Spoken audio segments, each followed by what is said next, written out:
Hey, this is Abraham Kanz again, Director of Conservation Research here at the Crane Trust.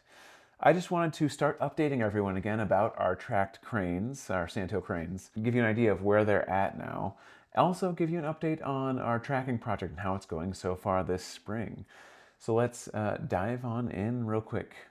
So this right here you can see on the map is kind of where we last left off with the cranes, right? So we had them down in Texas, and we had this one that was in Oklahoma near the Salt Plains, as well as in southern Kansas. And so I have updated the map on the crane tracking website so that it does extend to our current date now. And so you can see if we go into the January-February period, we had all the cranes still kind of sticking around their same areas, but as we get into the last month, all of them shot northward. So we can see that they all ended up here in Nebraska. So we finally got them all here.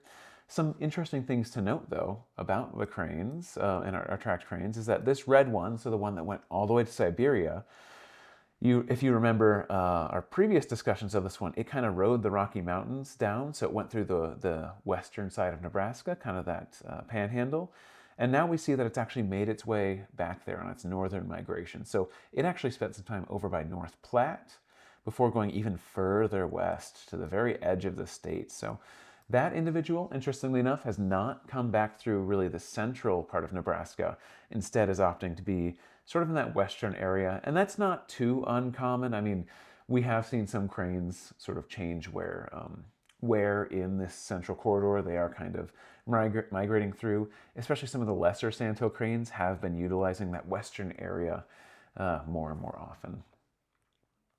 So if we get into the other cranes that are around here, you know, you can see these data points. It's a mess of data, and this is actually a thinned version of the data here. There's so many GPS points. We take GPS locations more frequently when they're in this area because that's what we're interested in. But you can see they've all been utilizing the river and the surrounding habitat. And one of the things I wanted to point out is, first of all, the use of Crane Trust property right over here, and then some of the area east of us, near Highway 34. And then I've added two new colors to the map that only appear in this last section.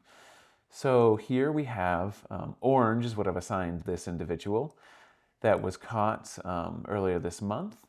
And they have been utilizing the area, you know, right in front of our property, right in front of our VIP blinds, Mormon Island, things like that. So it's been hanging around this area and utilizing the nearby croplands. You can see that right here. And then we have another crane that we've captured. So we have 7 total cranes now, 2 new as of this year so far. And that one I've given this kind of light blue-green color to for now. And so they as well have been really hanging out around Mormon Island, going up into Mormon. That's actually where this one was captured, is on Mormon Island. And then utilizing some more of the cropland to the south for some of their foraging for corn. One of the last things I wanted to point out before I hopped into some just quick discussion of the trapping team this year is this individual, the blue individual. I thought it was really funny to see and just kind of cool to point out.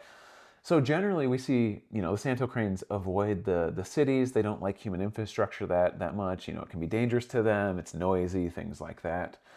But Blue actually took this little trip, just a tour of Grand Island, interestingly enough. Went all the way around, circled the city. So, you know, came in from this east side, went across the north side of the city, and then went down the western edge right there. And you can follow that full path. Kind of funny to see, you know. Looks like the individual was just checking things out, seeing what was there. But I thought it was pretty cute that he kind of went on a tour of Grand Island there. But eventually came back to the river, decided, city's not for me. Let's hit that river back up. And you can see he spent some time in this area, and then Mormon Island, and went back to the river eventually.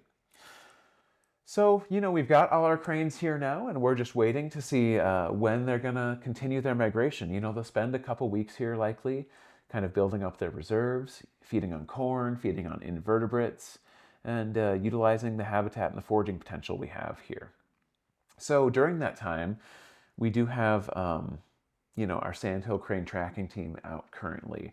We have a number of individuals assisting us. So we have Dave Brandt back from last year, retired USGS employee who's helping us to capture Sandhill cranes.